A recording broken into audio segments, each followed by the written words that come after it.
You did a great job of bringing in Tylor Harris, and would you just go through that process? And it seemed like that was sort of a late deal and how all that worked out, and just what do you see him being as a contributor for you guys?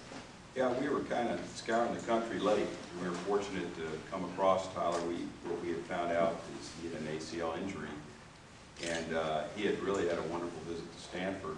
And I'm not quite sure Stanford's thoughts after the injury, but we saw an opportunity to get involved with a kid that's a phenomenal student, very high ACT score, very high GPA at a phenomenal school, Episcopal High School down in Baton Rouge, Louisiana. It's one of the top schools in the state academically.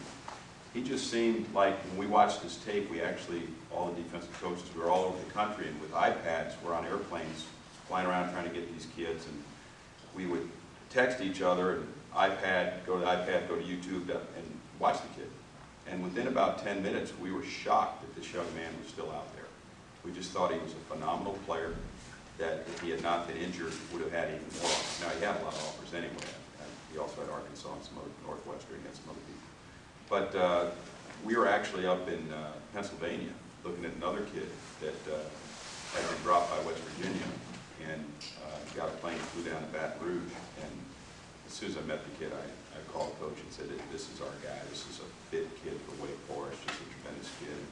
And then after meeting the coach, the counselor, everybody in the school, we figured out pretty quickly that this kid was beloved in the building, and he just fits the bill of what we need in a 3-4 defense, a defensive end. He's a little shade under 6'3", 250, 255 pounds, runs sub 4.7 40, and won the state in shot put, through the shot put 59 feet. And I don't know much about track, but I told coach I think 59 feet is pretty good. So it was a fit. Now, it was ugly. There was a bunch of schools in there, and there was some pushing and shoving there at the end, but we were very fortunate to get him.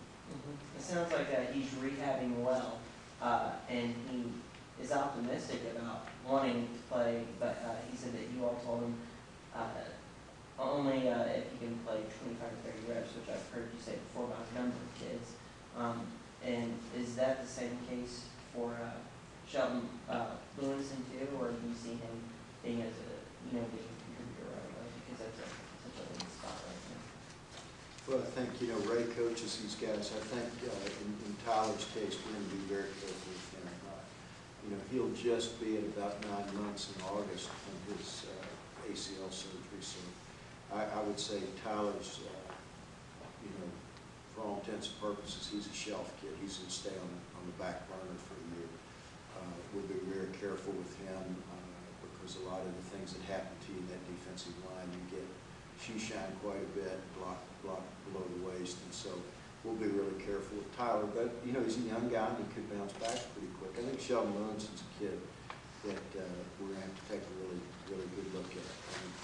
We're thin in the defensive line right now. I think we've really helped our needs with the 3 kids that we're bringing in. But I think probably the most pressing need for us right now is to find somebody that can help Nikita a little bit. Perhaps